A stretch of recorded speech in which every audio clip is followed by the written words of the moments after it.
तो हेलो दोस्तों, ये ज्योग्राफी की नई सीरीज है और इसमें हम शुरुआत कर रहे हैं पूरे विश्व के 7 कॉन्टिनेंट यानी कि 7 महाद्वीप। इसमें आपको हर महाद्वीप को जानने में मदद मिलेगी ज्योग्राफी यानी मैपिंग के थ्रू, जो आपके लिए हर एंट्रेंस एग्जाम के लिए बहुत ही ज़्यादा जरूरी है।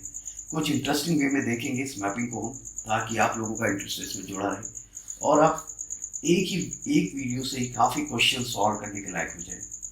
इससे आपको ना केवल मैपिंग समझ में आएगी और ये भी समझ में आएगा कि हमारे देश के किनारे कौन कौन से कॉन्टिनेंट जो वर्ल्ड में है उनकी लोकेशन क्या क्या है। इससे पहले आप सभी लोगों से रिक्वेस्ट है, जो भी ये वीडियो देख रहा है वो सब्सक्राइब जरूर करें, जिससे हमें इसका नेक्स्ट वॉल्यूम बनाने में हेल्प मिले यानी इंस्पिरेशन मिले। Thank you so much. तो आइए स्टार्ट करते हैं। तो वैसे तो पूरे विश्व में 7 कॉन्टिनेंट है, और अगर हम देखें तो सबसे बड़ा कॉन्टिनेंट एशिया है। तो एशिया कहाँ पे है, इसके एग्जिस्टेंस क्या है, आज इसके बारे में देखते हैं। तो पृथ्वी का अगर हम सबसे बड़ा महाद्वीप देखें तो एशिया है। लगभग ये 30% क्षेत्रफल पे, विश्व के 30% क्षेत्रफल पे फैला हुआ है और ये विश्व का सबसे बड़ा महाद्वीप है। इसका क्षेत्रफल लगभग 4,45,79,000 वर्ग किलोमीटर है। और इसमें अगर हम देखें तो कुछ जैसे भारतीय उपमहाद्वीप, लाओस, कंबोडिया, दक्षिणी पूर्वी द्वीप समूह, ये सब आते हैं। और यह हमारे कुछ दक्षिणी द्वीपों को छोड़कर उत्तरी गोलार्ध में स्थित है, जिसमें से होकर 3 प्रमुख अक्षांशीय वृत्त जैसे विषुवत यानी इक्वेटर, कर्क ट्रॉपिक ऑफ कैंसर और आर्कटिक लाइन गुजरती हैं। एशिया के दक्षिण में हम देखें हिंद महासागर, उत्तर में आर्कटिक महासागर और पूर्व में प्रशांत महासागर है। इसकी लोकेशन देखें तो पश्चिम में यूराल माउंटेन, कैस्पियन सागर, काला सागर यानी ब्लैक सी व मेडिटेरियन सी यानी भूमध्य सागर एशिया और यूरोप की सीमा बनाते हैं।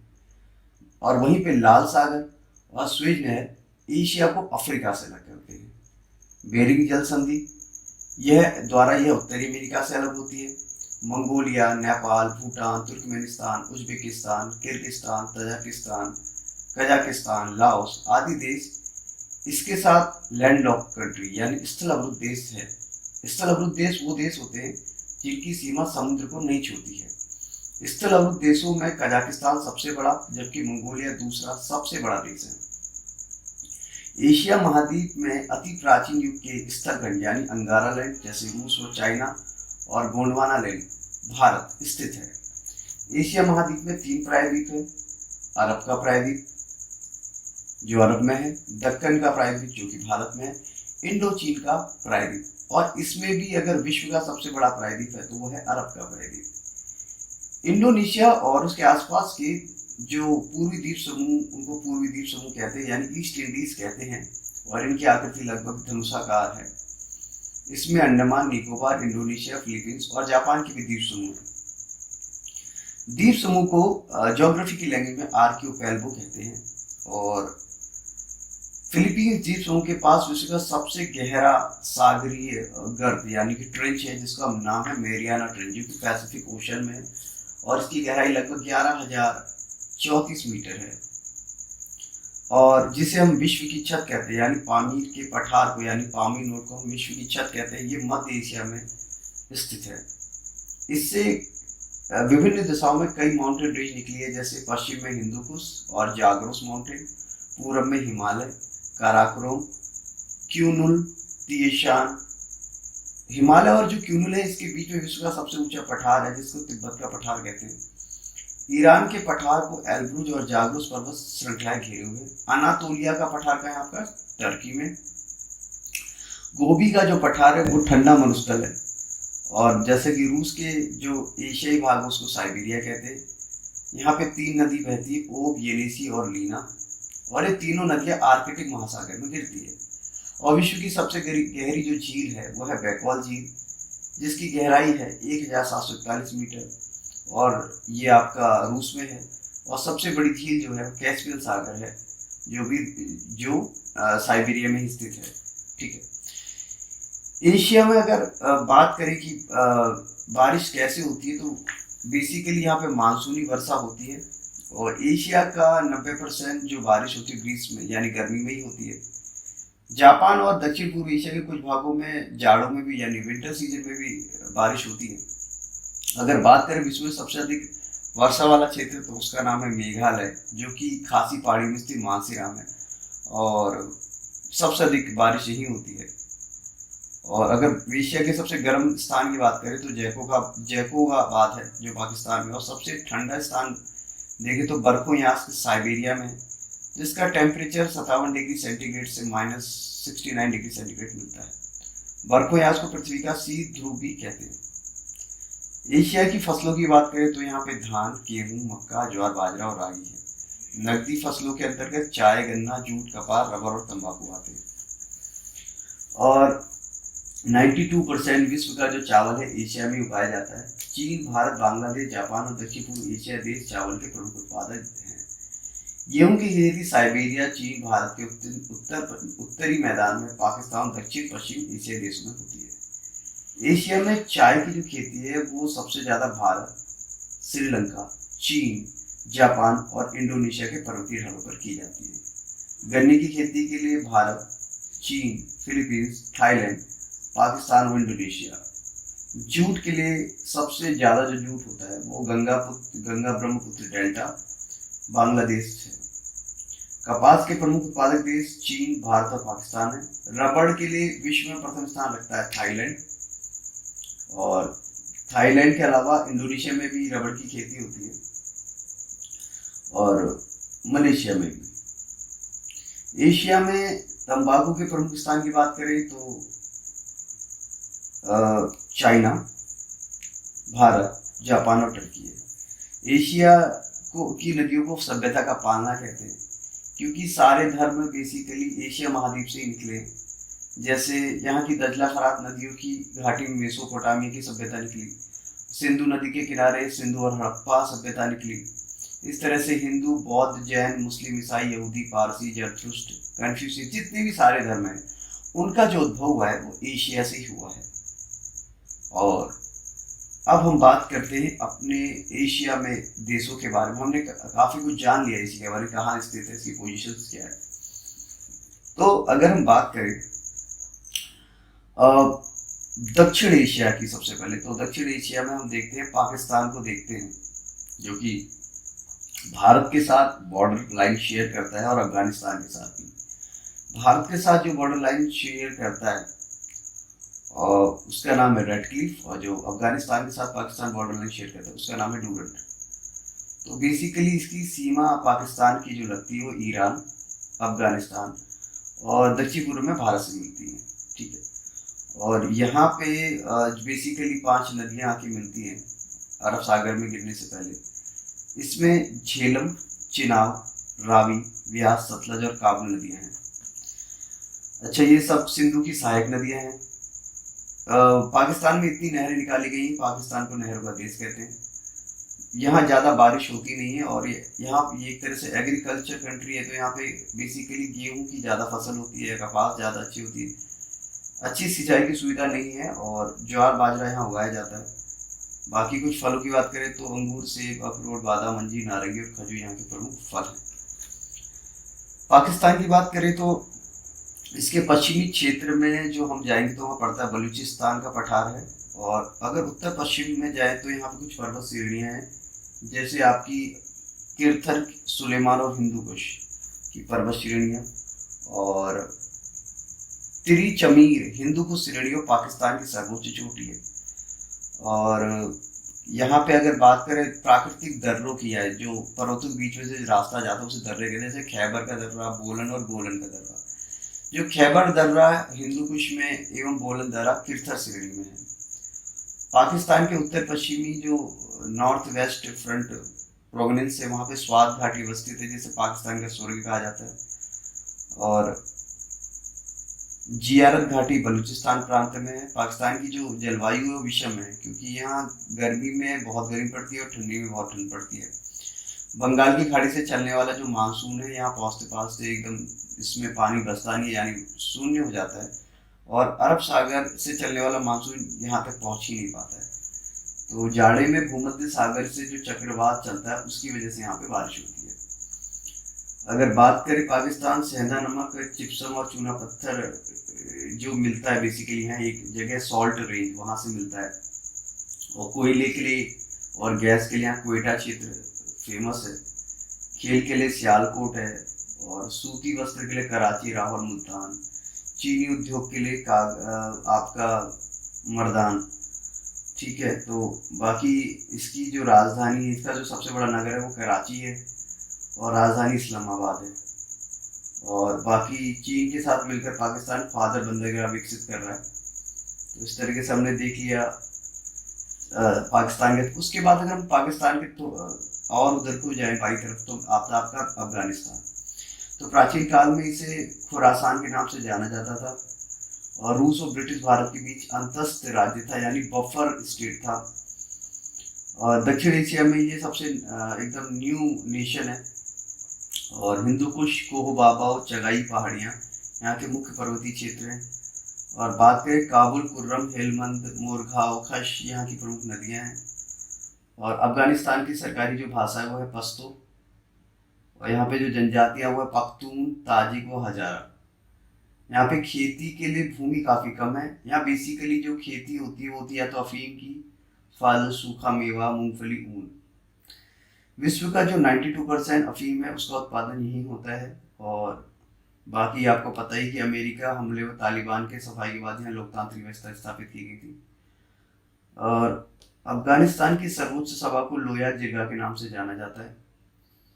और बेसिकली यहाँ पे एक जगह थी बामियान अफगानिस्तान में, जो बुद्ध की विशाल मूर्ति के लिए फेमस थी। बाद में यहाँ पे तालिबानियों ने वो बामियान की मूर्ति तोड़ दी थी। यहाँ की जाम की मीनार और बामियान घाटी को यूनेस्को ने विश्व विरासत सूची में शामिल किया है। यहाँ पर चहाबहार बंदरगाह है, जिससे भारत और अफगानिस्तान के बीच वाहनों के नियम के तहत लाया गया है। ठीक है, इसके बाद हम भारत के पड़ोसी मुल्क नेपाल की बात करते हैं।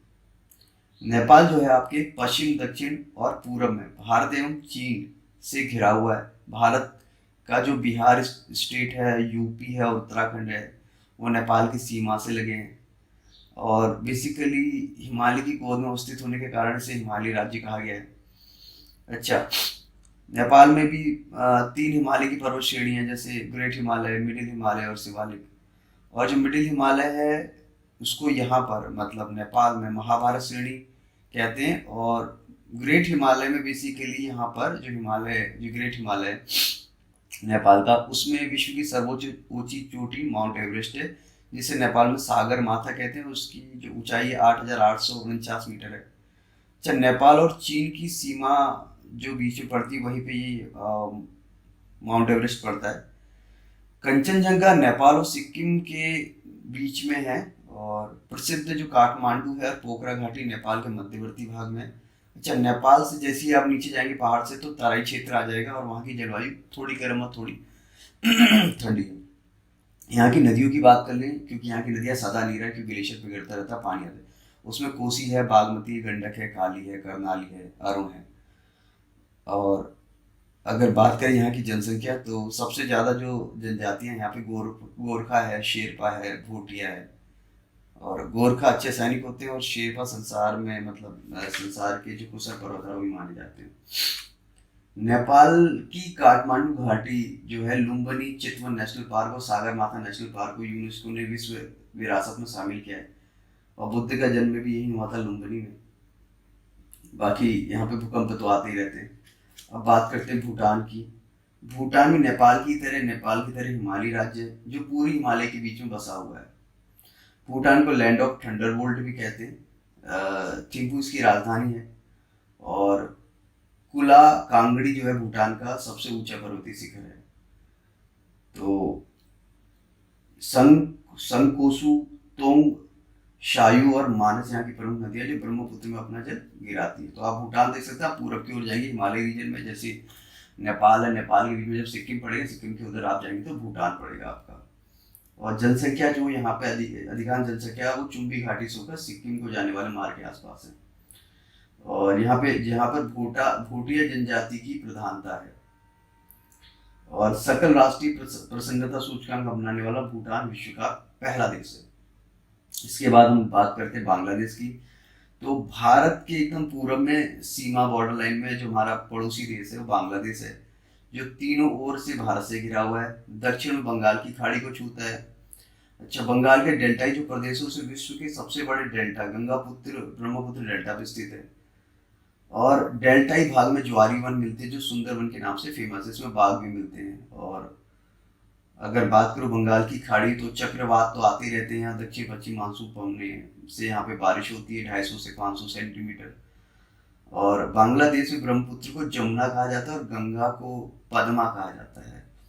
ठीक है, तो यहाँ पे जो जमुना आ रही है ब्रह्मपुत्र, जो आपके तिब्बत से होते हुए अरुणाचल प्रदेश और असम से होते हुए और गंगा इधर जो आ रही है, ये दोनों जब आपस में मिल जाते हैं तो इनको पद्माई नाम से जाना जाता है।